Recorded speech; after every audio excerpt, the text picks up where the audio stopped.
Greetings and salutations, loyal viewers of this channel. My name is Sean, and today I want to talk about the Kamala Harris campaign deciding that they're going to pander verbally to Puerto Ricans based on a joke, because apparently if you are of Puerto Rican descent, if you care about people on the island of Puerto Rico, you are supposed to ignore all manner of policy due to the fact that some comedian that I've never heard of made a joke that was supposedly so bad, so horrible, that again, you're supposed to ignore the economic plight that Kamala Harris promises to continue for the island of Puerto Rico. Now, we're going to get into this, but before we do, I want to thank everybody who supports this channel via actualjusticewarrior.com/join. Give me the money. Give me the money, okay? A lot going on. Like, I don't know if you guys know this, but there's literally a floating island of garbage in the middle of the ocean right now. Yeah. I think it's called Puerto Rico. Okay. All right. Okay. We're getting there. Again, normally I don't follow the national anthem, everybody. So right there, that's the joke that caused all manner of Puerto Rican celebrities to come out and endorse Kamala Harris. Even celebrities like Bad Bunny, who don't actually endorse typically presidential candidates and do endorse local politicians on the island, have decided to churn the script and say, you know what, we are for Kamala because Kamala really cares about Puerto Ricans. They care so hard at the Kamala campaign that they actually have a plan that will promise to liberate Puerto Rico from all the different economic troubles that it's facing. But unfortunately, this happens to be 100% false. In fact, Kamala Harris endorses keeping the most destructive law that holds Puerto Rico back from being a successful economy, and that, of course, is the Jones Act. So right here we have this document from West Coast sailors that explains why they're transitioning their endorsement from Joseph R. Biden to Kamala Harris. And as you can see on the front page, right at the bottom, the reason why they decided to go with Kamala over Trump is because Project 2025 says that they should repeal the Jones Act due to the fact that it has devastating economic consequences. Now, we know in reality that the evil orange man is not behind Project 2025, and I'm not gonna lie to you guys and tell you that he is in favor of repealing the Jones Act. In fact, we just don't know where he stands on this particular issue, but Kamala Harris unambiguously is in favor of keeping it. And by the way, if you're wondering why West Coast Sailors is endorsing Kamala Harris over this Jones Act issue, the reason for that is because everything that I'm going to tell you as related to the cost of living of Puerto Rico actually impacts the state of Hawaii as well. But let's get into why the Jones Act is so pernicious. So essentially, the main regulation in the Jones Act of 1920 that is at issue is the idea that you cannot stop between two U.S. ports unless you have a ship that is built in the United States, flying a U.S. flag, and has a crew of Americans or American permanent residents on board said ship. Now, many people will say, Sean, this protects American jobs. You're against American jobs. You're not America first. How dare you? And a lot of people on the internet.com will say something ridiculous like, 40,000 ships are Jones Act compliant in the United States of America, and where would we be without these restrictions? The crippling of the economy of Puerto Rico and Hawaii is a small price to pay for the jobs of 40,000 ships and their crews, but the fact of the matter is, nothing could be further from the truth, because the purpose of the Jones Act and maintaining shipbuilding in the United States is military related. So when you hear the 40,000 Jones Act ships, you need to understand that the overwhelming majority of them have nothing to do with commerce to and from Puerto Rico. In fact, the number of ships that regularly travel between the United States and Puerto Rico that are Jones Act compliant are 5, with an asterisk attached to it, because one of those ships was actually built in Poland, but it was seized in a drug raid and then sold to one of these shipping companies, so they end up using that foreign-born ship. So 4 ships with 4 crews, 4 builders are what we're protecting at the expense of the entire economy of Puerto Rico, because what this ultimately ends up doing is make imports incredibly expensive on the island of Puerto Rico. Now, it is estimated that the average Hawaiian and Puerto Rican will end up paying, due to this import tax that is imposed by the U.S. government, $1,800 more a year for goods at the grocery store that are imported. And since the overwhelming majority of food and other things are imported to both of these islands, that is huge. On top of that, 40% of Puerto Ricans live below the poverty line, and the poverty line is in and around $20,000 for a family of 4. So if you're paying $1,800, that is very close to 10% of your income. In addition to that, there are other downstream economic consequences beyond the over $1 billion in costs that this alone ends up impacting the island with. First and foremost, the rules that make importing stuff to Puerto Rico so much more expensive than it needs to be actually apply to Puerto Rican exports. Have you ever asked yourself why, when you go to the grocery store and you look at cilantro or avocados or anything and everything that can be grown in a tropical climate, why you see product of Mexico, product of Costa Rica, product of Dominican Republic, but never ever see product of Puerto Rico? Well, there's a reason for that. It's because we have priced out Puerto Ricans from our grocery stores in the United States of America, even though these people would be perfectly adequate and they have arable land that could grow the crops that we consume from that region or from those types of climates in the world. So again, we have an act that protects the jobs of 4 crews, that's it, at the expense of over 3 million Puerto Ricans, and advantages Mexicans, Dominicans, Costa Ricans, and other people from tropical environments over American citizens in Puerto Rico. Does that sound very America first to you? In addition to that, this also impacts the ability for their economy to develop, because if you can't import stuff like heavy machinery or any of that, you can't have a manufacturing base. Again, I will ask you, why does it make sense for General Motors and all these different various companies to move products to Mexico when they could easily move them to Puerto Rico, have Americans build that, even though they're Puerto Rican Americans, and ship that to the United States of America? Well, the reason they never do that, the reason they never consider that, is due to the Jones Act. And by the way, the Jones Act is so ridiculous and absurd that when Hurricane Maria ended up hitting Puerto Rico, President Donald Trump actually had to give Puerto Rico a waiver against the Jones Act, because at maximum, the number of ships bringing supplies and goods to the island was 25. 25 Jones Act ships were able to travel to Puerto Rico during a disaster, and people wonder why the hurricane response was so slow and so disastrous at first. That is exactly why. Now, by the way, I'm actually getting that 25 number, that pathetic number during the hurricane, from a propaganda article from the American Maritime Partnership, where they're trying to debunk all these supposed myths about the Jones Act in order to defend it to protect their industry. And one of the things that they claim is that the Jones Act, this is a myth that they're debunking, prevents foreign vessels from reaching Puerto Rico. But the fact is, that's not the claim. So this 55 ships from foreign nations going to Puerto Rico each and every month is a nonsense debunking of a claim that's not made. The point is, you can't stop on your way to the United States in Puerto Rico because of the Jones Act, and that's what makes it much more expensive. Let me give you a very simple and easy to understand analogy so you can understand what the issue is.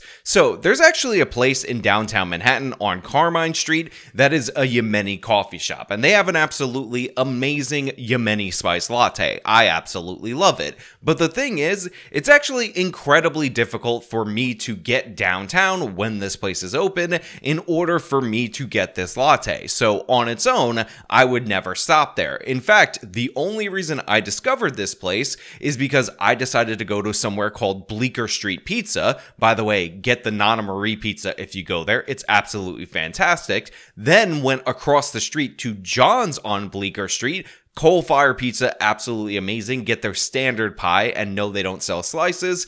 And then I made my way over to this coffee shop, which is only a few minutes away. Now, this coffee shop, by the way, if you want the Yemeni spice latte, is actually near the famous Joe's Pizza, which is the one that in the Tobey Maguire Spider-Man, Peter Parker actually worked for. But Joe's is overrated in my opinion. But the fact of the matter is, if not for the fact that they had these attractions, Bleecker Street and John's off Bleecker, I would never go and get this latte, because it's not worth it for me to go an hour out of my way in order to get coffee. In this analogy, The latte is Puerto Rico. It is not worth it for all this international shipping to travel all this distance by sea just to go to the island of Puerto Rico, which is much smaller, so you can only sell so much cargo there without these bigger attractions nearby. And the fact of the matter is, if these bigger attractions bar you from stopping off at that coffee shop, you're still going to go to them because that's really where it's at in comparison to the Yemeni spice latte a la Puerto Rico. And again, a lot of people say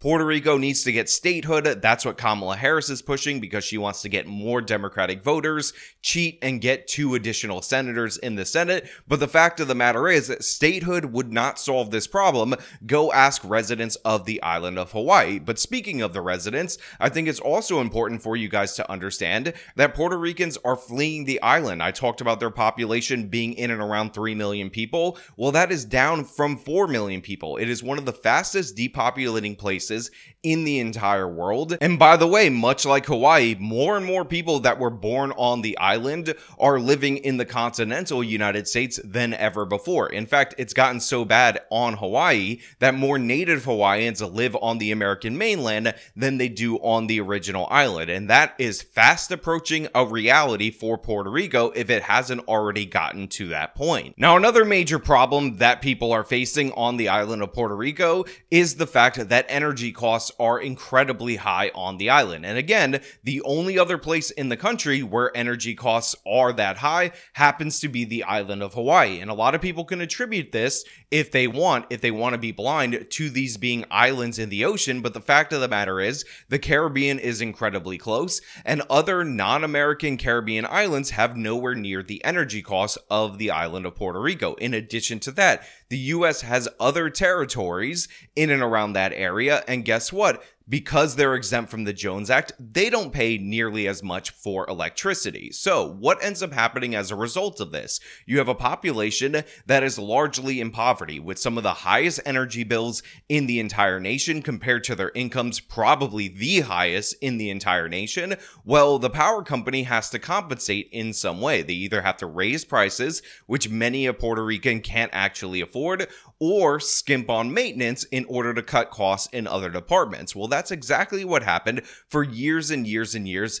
ending up leading to the disaster that was Hurricane Maria on the island. Now, in Kamala Harris's pledge, her promise to Puerto Rico, they talk about investing in order to rebuild the Puerto Rican energy infrastructure, but the fact of the matter is, that's not going to do anything if people can't afford the energy, and it's gotten to such a point that, again, American citizens aren't able to pay for it, and then you're going to end up with the results of the power company cutting costs, and the same thing will repeat again. Now, look, problems with the Jones Act and this stupid, ridiculous regulation actually go far beyond their impact to Puerto Rico and to the island of Hawaii. It is one of the most America-last pieces of legislation humanly possible, and a perfect example of this is the fact that we have states like Texas that produce a wealth of energy. However, they can't afford, when they need to ship it by sea, to ship it to other parts of the United States of America. One of my favorite little arguments that actually occurred was between Matt Gaetz, the congressman, and Cenk Uygur and Ana Kasparian of the Young Turks, where he talked about one of the ways that we could lower costs for Americans in terms of energy was repealing the Jones Act, and this produced a response from Stephen Michael Davis, who explained that prior to the Russo-Ukrainian war that is going on right now, states like Massachusetts actually found it cheaper to import natural gas from Russia rather than getting it from Texas. For example, in 2018, the Boston Harbor started docking tankers from Russia carrying liquefied natural gas. As the Washington Post reported, the giant tanker is carrying the first liquefied natural gas exported by the Yamal facility, a $27 billion project whose majority owner is the Russian company Novatek. As of January 28, 2018, the tanker was in the Mystic River at an LNG terminal, where the liquefied cargo will be turned into gas form and distributed to gas companies and electric power utilities. So, why is it that despite being the largest producer of natural gas, we had to import that same product at great distance and at a needlessly high cost from a hostile nation that we have under sanction. Well, it's pretty simple. We can drill for lots of gas here, and we do, but that doesn't mean that we can easily get it to the people who need it. And of all the people on the panel that evening, Matt Gaetz actually proposed an idea that would improve things. Repeal the Jones Act. I think we should repeal the Jones Act because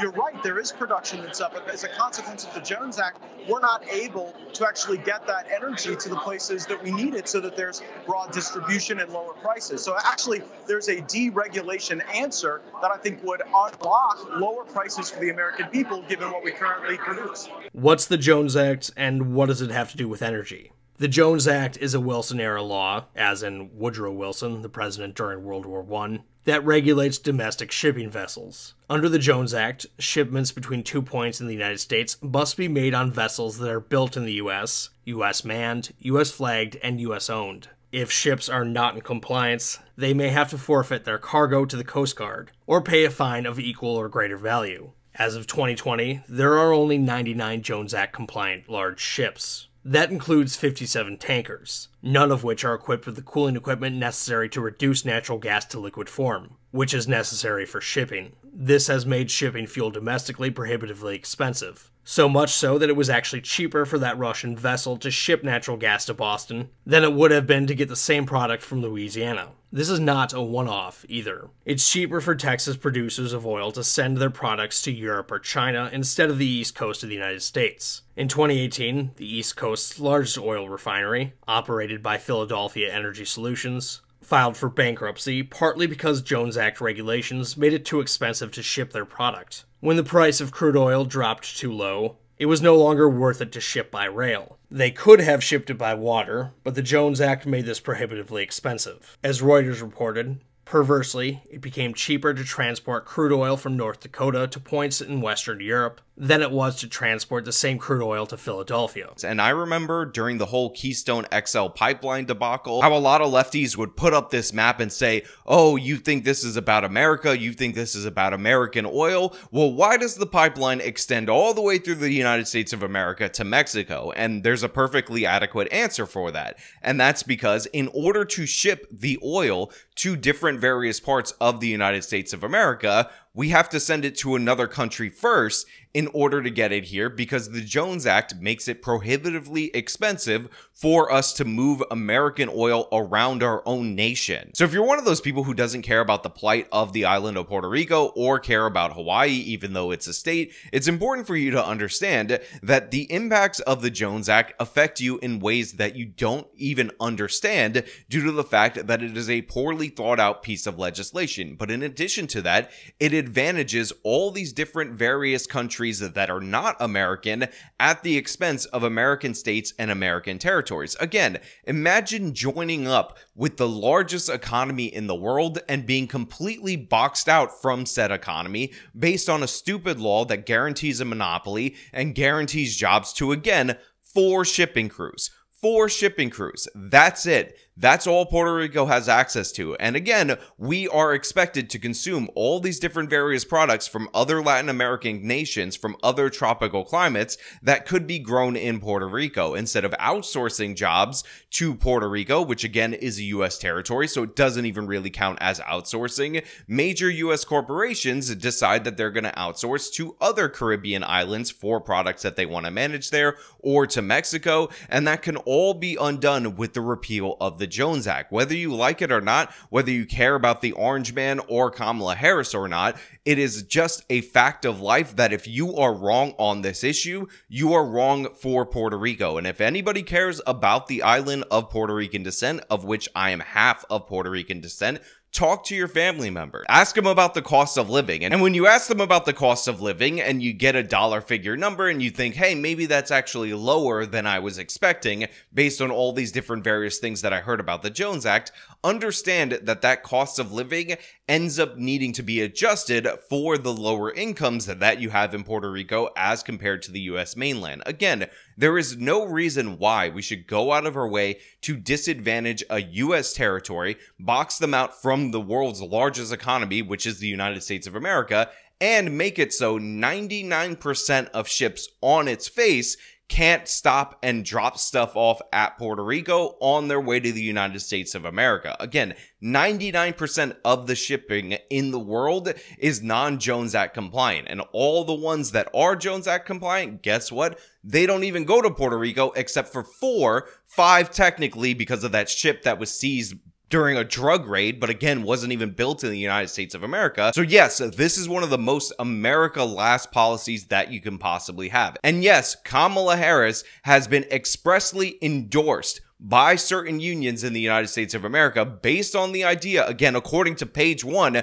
that she would uphold these policies and the fear that the evil orange man would repeal them. If only it were true. If only Project 2025, this part of Project 2025 would make the evil orange man's agenda, we would all be better for it and Puerto Rico would be better for it. Ashley St. Clair, and we have a great, amazing Puerto Rican food for the lady. It was good. It was really good. Yeah. I'm proud of your people. Yeah, our Puerto Rican people. Way better.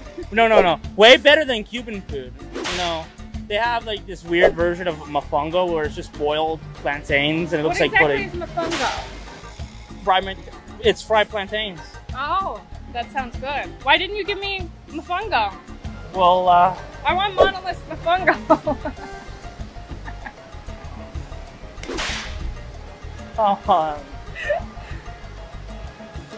Let's next time, baby. Now look, I want to leave you guys with one more thing to chew on as it relates to this issue to give you an idea of how wrong it is to treat Puerto Ricans on the island the way that the United States of America has been treating them.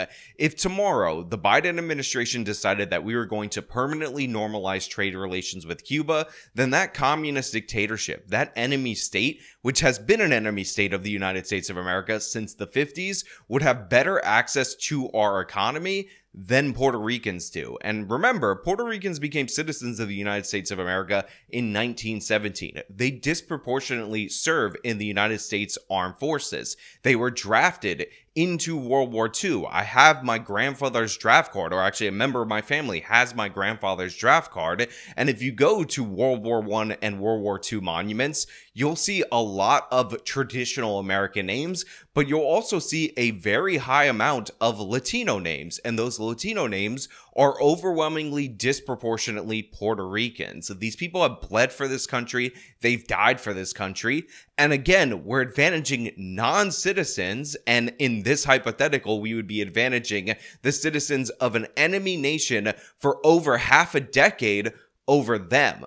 That's insane. That's ridiculous. That's disgusting. And make no mistake about it, while Kamala Harris is playing up this joke, which you can like it or hate it, who really cares? She is endorsing that very same policy that disadvantages people on the island and has resulted in the hollowing out of the island. Now, a lot of people want to talk about crypto bros or whatever, but the reason why Puerto Rico has to attract finance people to the island is because they can't attract industry. They can't attract investment in other departments. So all of those problems are also downstream effects from the Jones Act. Yeah. I mean, it's like super upsetting. Obviously, it's super upsetting to me. My family is from Puerto Rico. I'm Puerto Rican. And like the thing that is so messed up that I wish more people understood is that the things that they do in Puerto Rico are a testing ground for the policies and the horrors that they wish to, and that they do unveil in working class communities across the United States. And I need people to understand that when you have some a-hole calling Puerto Rico floating garbage, know that that's what they think about you. That's just what they think about you. It's what they think about anyone who makes less money than them. It's what they think about the people who serve them food in a restaurant. It's what they think about the people who fold their clothes in a store. Like, You're right. Are you serious? So for Ocasio-Cortez to say, oh, I'm half Puerto Rican and I'm so offended by this joke, let us not forget that she's also half Venezuelan, and the reason why she's endorsing Kamala Harris is not because she'll be better for Puerto Ricans who are actually American citizens, it's because she'll be better for illegal Venezuelans, allowing them to flood into this nation and gain even more advantages over the American citizens that she's willing to throw under the bus in order to get her gal in office. So yeah, all this nonsense related to a joke about Puerto Rico is just that. Nonsense. If you vote for Kamala Harris based on it, then you've been fooled. You've been duped. You've been conned, because the main issue, the most important issue for the island, is something that she is objectively on the wrong side of, and she should be punished by people who care about the island at the ballot box, not rewarded. But you know what? Those are just my thoughts. I want to know what you guys think about this down in the comments below. If you like this video, then show me by leaving a like. Subscribe for more content. Follow me on my social media. Support me via the support links in the description of this video. This has been me talking about the real plight of Puerto Ricans. Till next time.